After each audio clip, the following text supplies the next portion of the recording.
Merci Seigneur Et c'est pour cette pour cette raison grâce que tu m'accordes.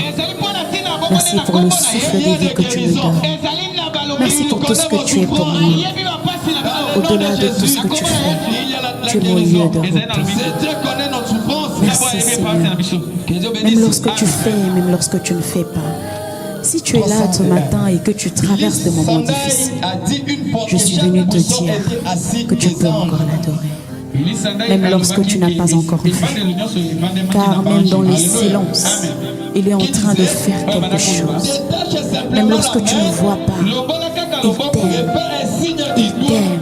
Il t'aime. Et nous allons renverser la situation. Amen. Là où tu es, fais seulement un signe de la main. Que Dieu bénisse. Amen. Frère dit, pour reconnaître que ces gens ici sont remplis de son esprit, ce n'est pas ceux qui viennent croiser les bras. Mais le premier signe, c'est quand vous voyez quelqu'un dans la joie, quand vous voyez quelqu'un en train de dire Amen, que Dieu vous bénisse. Il dit ceci, quand quelqu'un rempli du Saint-Esprit, ce ne sont pas des gens là qui cherchent à s'élever. Ce n'est pas ces gens qui ont des rancines. Ce n'est pas ces gens qui cherchent toujours des problèmes. Mais les gens qui sont remplis du Saint-Esprit, ils te toucheront juste la main. Et là où c'est Dieu, il descendra et il va renverser ton situation.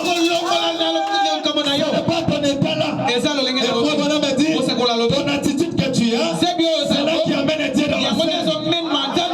Il nous dit ceci, détache seulement ta main. Dis seulement Amen. Et ton situation, avec le Dieu que je vous parle, avec l'ange de l'éternel, il va renverser cela. Il va renverser cette situation. Que Dieu bénisse. Amen. La Bible dit, les dieux ne nous a pas donné un esprit de timidité. Mais ce qui nous a été donné, mais l'esprit qui nous a été donné, c'est l'esprit d'autorité, c'est l'esprit de la joie, c'est l'esprit d'amour, l'esprit de timidité. Pour un chrétien, le Dieu dont nous parlons, c'est pas un Dieu timide. C'est un Dieu timide. Ce matin, nous allons tous quitter ici. Et comme il n'est pas un Dieu timide, maintenant, il va toucher quelqu'un. Avec la puissance, il est vivant. Avec le Dieu de Kassola, rien n'est impossible ce matin. Les dieux d'Abraham, il a toutes choses possibles. Tout ce qui était impossible devient possible à sa présence. Aujourd'hui, le Dieu que nous parlons n'est pas un Dieu réel. On ne pouvait pas se tenir ici pour nous parler. Si nous nous tenons ici, parce que tout ce qu'il dit, il a accompli cela. Si dans ta vie, il n'a accompli pas, parce que tu n'as pas encore compris. Parce que tu manques quelque chose. Est-ce que tu manques ce matin? Reconnaître la révélation, l'état de Dieu. L'état de Dieu, c'est la sonne. Dans le changement. Quand l'état de Dieu vient, voilà, il était seulement la main. Tu fais juste ainsi. Je suis ici, éternel. Je suis ici, je te cherche. Ma délivrance, je veux que tu te manifestes. Ce matin, la puissance qui était dans le buisson. Dieu vous bénisse. Si on ne reconnaît pas ce qui était dans le buisson, ce matin, laissez-moi vous dire, Dieu Abraham me répondra que l'ange que je parle, c'est Dieu. Le Dieu du Nouveau Testament. Devant ange, devant Marie, c'est lui qui était venu. C'était ange. C'était ange Gabriel. Ce n'est pas dans l'Ancien Testament. Le Nouveau Testament. Ce matin, ce n'est pas quelqu'un d'autre. C'est l'ange. Pour accomplir la promesse. Pour te donner la délivrance. Je disais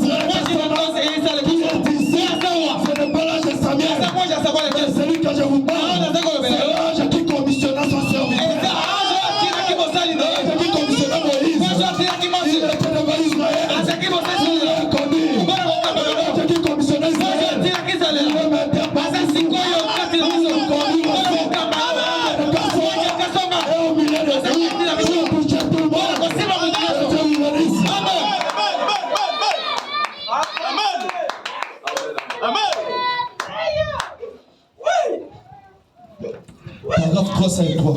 Hébreux chapitre 2, 3e partie toujours. Paragraphe 353.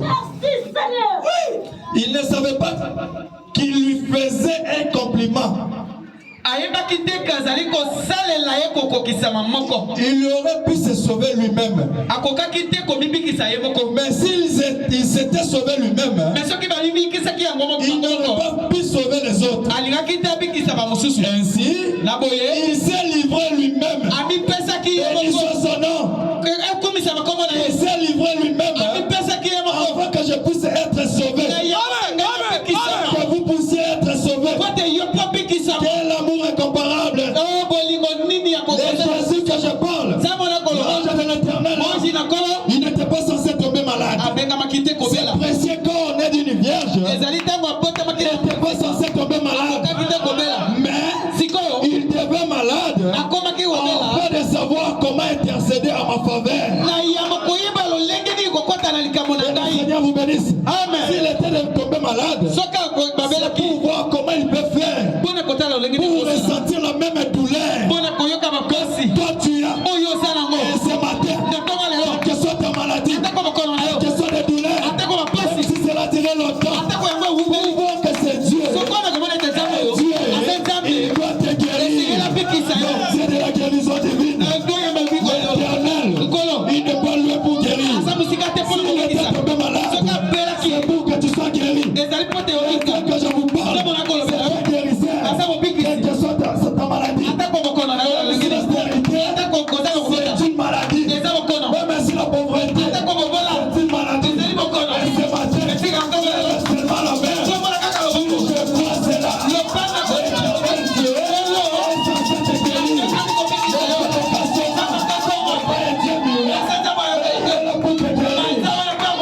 Quel que soit ton problème, je répète, quel que soit ton problème, expose seulement la foi. Ce n'est pas la faute de Dieu, mais c'est ta faute. Pourquoi? Tu doutes de ses services, tu doutes de sa parole.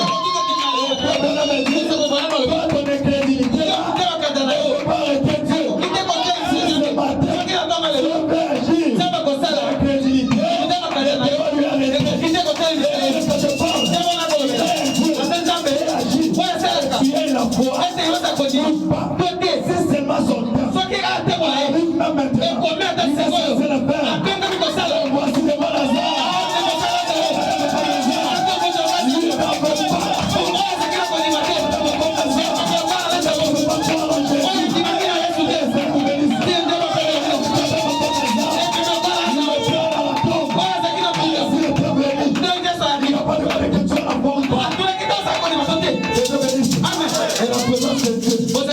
L'ange de l'Éternel, devant Lazare, il a dit, Père, je sais que tu m'exauces toujours.